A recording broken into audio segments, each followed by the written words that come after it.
सारी कार्य होंगे जो कि मूल्य संवर्धन और प्रसंस्करण से संबंधित है। छोटा सा मैंने आपको बताया था कि किसी भी चीज का जो जहाँ मतलब कोई भी प्रोडक्ट आप लेंगे, रॉ मटेरियल कच्चा पदार्थ रहेगा, उसको जब हम बढ़ा के किसी प्रोडक्ट के फॉर्म में ले जाते हैं। एग्जाम्पल मैंने आपको गेहूं का दिया था, यहाँ से शुरू करती हूँ। ये अगर आप देख रहे होंगे तो आपको पता नहीं चल पा रहा होगा ये क्या चीज है।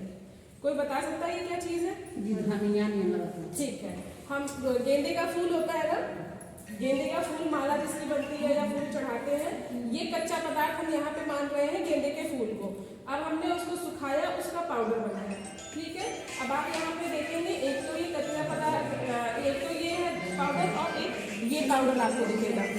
ये है जिगर पाउडर और ये है फूलों का पाउडर, ठीक है। जो ये पाउडर है यही ये पाउडर है। ये अंतर इतना है कि ये बाजार का खरीदा हुआ है और ये हमने बनवाया है अपने यहाँ पे, तो इसमें कोई अंतर नहीं है, दोनों एक ही चीज है। ये मिक्स फूल का हो गया, ये होगा गेंदे के फूल का। अब इसमें हमें जिगर पाउडर को मिलाना है।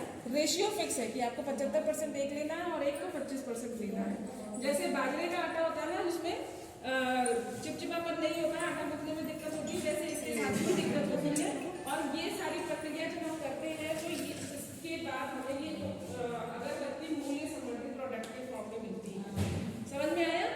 इसका मतलब ये हुआ कि एक फूल से आप अगरबत्ती भी बना सकते हैं। अब यहाँ पे बताने वाली बात ये है कि जरूरी नहीं है कि जो फूल है वो आप तोड़ के या खरीद के ही लगाएं। ये फूल किसी मंदिर से उतरे भी हो सकते हैं या कहीं घर का कोई प्रोग्राम रहा हो जहाँ पर बहुत सारे ये लगे हों, तो फूल यूज हुए हों, तो उनको भी सुखा के आप बना सकते हैं। धो के अच्छे से साफ सफाई से आप बनाएंगे तो ये मंदिर में भी वापस भी चढ़ाए जा सकते हैं, ठीक है। तो ये एक प्रोडक्ट है जिसका आप देखेंगे तो ये आपको कुछ दिए दिख रहे होंगे, ठीक है। देखेंगे तो आपको कोई आइडिया लग रहा है किस चीज से बना है? सांचा से किस चीज का? कैसे जाना?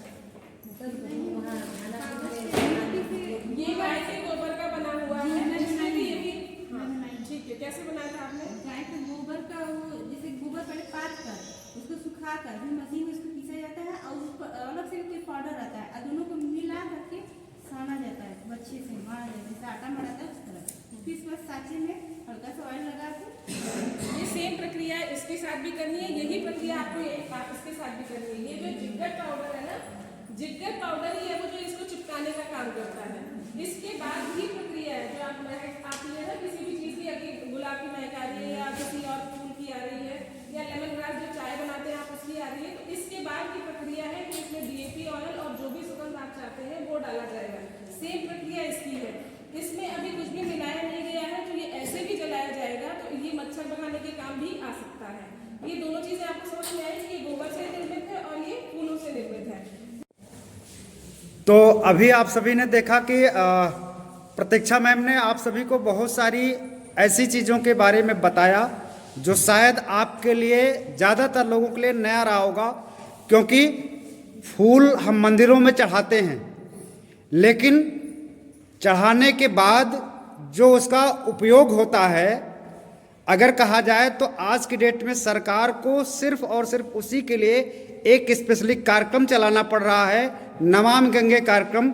क्योंकि नमामि गंगे कार्यक्रम का उद्देश्य है कि जो हमारी नदियाँ, जो हमारे तालाब या जो हमारे जल स्रोत हैं, वो इन्हीं सारे पदार्थों के कारण वो गंदे हो रहे हैं। हम जाते हैं धर्म आस्था के वजह से, हम पूजन करते हैं, मंदिर पर जो है फूल चढ़ाते हैं और उसको ले जा कर के हम नदियों में फेंक देते हैं। तो हमने पूजा तक तो जो किया वो अच्छा किया, लेकिन जब उसको हमने नदी में फेंक दिया तो हमने उस पानी को दूषित करने का काम किया, हमने जो है उस नदी को नुकसान पहुंचाने का काम किया। अगर हम चाहते तो जो बाकी लोगों के द्वारा फेंके हुए फूल भी थे, हम उसको इकट्ठा करके और ला करके हम क्या कर सकते थे, अपने एक रोजगार का अवसर हम तलाश सकते थे। उसमें हम अगरबत्ती बना करके फिर उसी फूले हुए फूल को हम भगवान के मंदिर में जा करके हम अगरबत्ती के रूप में इस्तेमाल कर सकते थे, हम धूप बत्ती के रूप में इस्तेमाल कर सकते थे। एक हमारे लिए इनकम का जरिया भी हो जाता, और जो पर्यावरण को शुद्ध करने के लिए जो जल संरक्षण की बात हो रही है, जो नदियों को शुद्ध करने की बात हो रही है, हम शायद उस स्वच्छता में भी सहयोग करते। तो प्रतीक्षा मैम ने इस तरह की बहुत सारी चीज़ें आपको, और तमाम ऐसे प्रोडक्ट, जैसे पालक की अभी बात किया आपने, पालक की सीजन खत्म हो गई, लेकिन फिर भी हम चाहें तो साल के 12 महीने 365 दिन हम पालक का जो है पाउडर बना करके, अभी किसी ने बोला कि हम इसका पालक पनीर बहुत अच्छा बना सकते हैं, तो आप खा सकती हैं। जो है ब्रोकली की बात की, गोभी की बात की, अभी सहजन के बारे में आपने बात किया, तो सहजन वाकई में सहजन को आप जाकर के पढ़ें, अगर उसके बारे में जानें तो 300 से ज़्यादा बीमारियों का इलाज सहजन की फली या सहजन की पत्ती में है। बाकी इसके बारे में अभी डिटेल में भी हम लोग क्लास में भी बात करेंगे।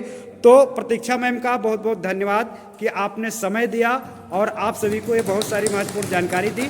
और इसी के साथ हम लोग आगे चलते हैं। कुछ चीज़ें और हैं इस कृषि विज्ञान के अंतर्गत जो आपको शिव प्रकाश जी आप लोगों को उधर अभी आपको विजिट कराएंगे।